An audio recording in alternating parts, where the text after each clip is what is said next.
जब देखना शुरू किया कि लगातार बात हिंदू मुसलमान की हो रही है, तो ये कहना जरूरी हो जाता है जब हमला चल रहा था उस समय जो लोग बचाए गए उन्हें उन्हीं लोगों ने बचाया जिनको आप हिंदू मुसलमान में बांट रहे। वो घोड़े वाले जिनका धर्म ऑब्वियसली सबको पता है, उन्होंने अपने घोड़े पे बिठा बिठा के लोगों को नीचे तक लाए, रेस्क्यू किया। जब संवेदना उन परिवारों के साथ है जो उजड़ गए, जिनके परिवार के लोग मार दिए गए, तो संवेदना उन कश्मीरियों के साथ भी होनी चाहिए जिनको आतंकवाद से कोई लेना देना नहीं। मैं संकल्प आज 23 अप्रैल 2025 को ये वीडियो पहलगाम से बना रहा हूँ। कल 22 अप्रैल 2025 को ठीक हमारे पीछे ये जो स्नो कैप पहाड़ियां हैं, उनके नीचे जो पाइन ट्रीज हैं, वहीं है बैसारन वैली। वहां पे 28 लोगों की निर्मम रूप से आतंकवादियों द्वारा हत्या कर दी गई।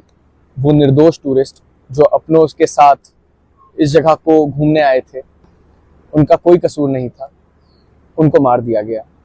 और कहा जाता है कि उनका धर्म पूछ के उन्हें मार दिया गया। और जब ये देखा और जब इस पे मैं लगातार न्यूज़ देख रहा हूँ कि बराबर इसी तरह से इस बारे में बात हो रही है, तो मुझे लगा कि क्योंकि हम जिंदा हैं फॉर्चुनेटली, तो मुझे लगा कि जिंदा कौमों को बात करनी चाहिए, इसलिए वीडियो बनाना बहुत ज़रूरी हो गया।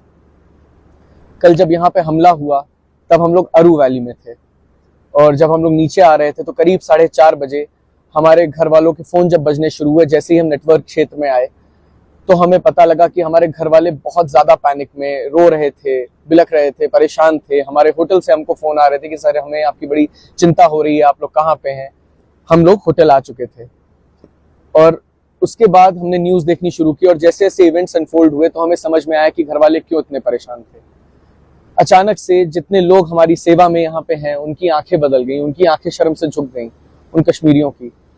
इसलिए 2-4 बातें बहुत ज़रूरी हो गई कहना। सबसे पहले ये कि जो 28 लोग वहाँ पे मार दिए गए, जिनके परिवार उजड़ गए, उनके लिए किसी भी हद तक अगर संवेदना व्यक्त की जाए ना, वो पूरी नहीं हो सकती, क्योंकि वो लॉस इर्रिपेरेबल है। वो यहाँ पे क्या करने आए थे? वो जिंदगी का आनंद लेने आए थे, जिंदगी ही नहीं रही, परिवार उजड़ गए।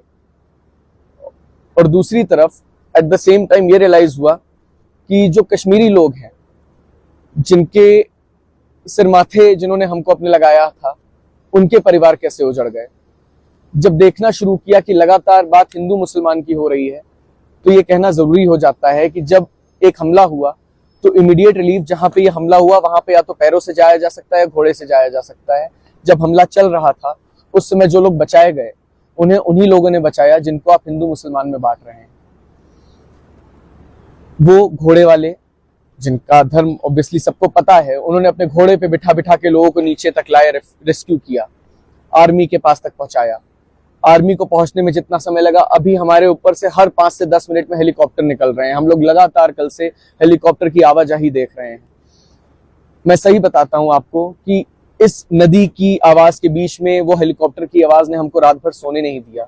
ये सन्नाटा हॉन्टिंग था। तो फियर रियल है, ऐसा नहीं है कि डर नहीं लगता, डर है। उसके बावजूद ये कहना चाहता हूं कि क्योंकि हम यहाँ हैं और खुशकिस्मती से आप सबके बीच में हैं, और जब तक ये वीडियो आएगा हम लोग अपने घर पे होंगे, ये बताना बहुत जरूरी है कि जब संवेदना उन परिवारों के साथ है जो उजड़ गए, जिनके परिवार के लोग मार दिए गए, तो संवेदना उन कश्मीरियों के साथ भी होनी चाहिए जिनको आतंकवाद से कोई लेना देना नहीं।